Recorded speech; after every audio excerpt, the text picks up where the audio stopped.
Here we have, I'm informed, videos of toxic women on TikTok, and we'll review a few of these. Let's start at the top. Yeah. I'm fresher than a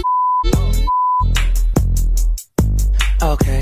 Bragging about the fact that you're walking out of the house, dressed like a stripper. She belongs to the streets. Also, by the way, this is a pretty new thing. Like, I've been going to gyms for, 25 years.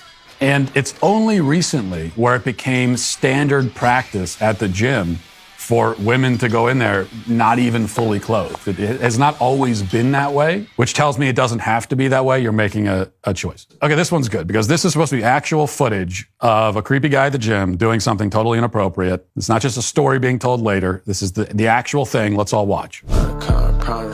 Speak up when I hop about a car, I promise I'm gonna speak up when I hop about the cut, I promise I'm gonna speak up when I hop about the cut, I promise I'm gonna make a scene. Got lights, cameras, action, but I promise that I won't be seen. She told me that she loved me, but I knew that make believe, but this ain't even about it, so let me catch you up to speed. There's nobody. Can we go back to that video? There's no one. No one is looking at this chick. No one's looking at you. There is nobody there. Everyone is minding their own business. They don't give a really. Yeah, if you're, once again, you're going to the gym, you're wearing your underwear, there are going to be people who notice, they're going to look over like, oh, look, that chick's in her underwear.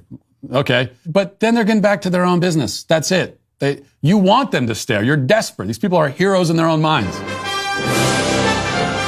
She crosses her arms, posing all tough, and no one is paying attention and nobody cares. But very heroic. It's female empowerment right there. All right, let's do one more. So I once had a guy walk up to me in the middle of one of my sets while I was working out. And on that day, I think I was wearing either a sports bra or a crop top and leggings, pretty normal for me. I had my headphones in and he comes up to me and taps on my shoulder.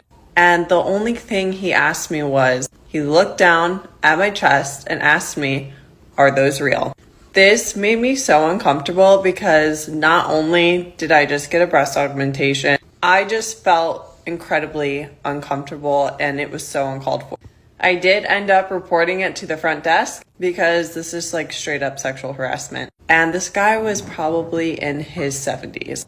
So creeps are at the gym and I highly suggest that you report them. See, yet again, she has to throw in the comment about how he's in his 70s. How is that relevant to anything? Well, it's because she wants attention from certain types of men, but not a 70-year-old man. And so she wants to be able to control that. Now, the usual caveats here that there's a 75% chance that didn't even happen. But if it did, yeah, the man shouldn't have made that comment. I would never make that comment. I would never say that to a woman. However, you got a breast augmentation. You go work out in public, presumably in your underwear, if you're like all these other women at the gym. So people are going to notice that part of your body. It's what she deserves. If you don't want people to notice it, then why do you go to enormous effort to call attention to it yourself? You literally augmented your breast. You know what the word augment means? It's a little bit like if I were to go out and buy a $250,000 sports car and drive it around, and then, I pull up somewhere and I park, and somebody walks up to me and they say, "Wow, how much did you spend on that thing?" Smoke.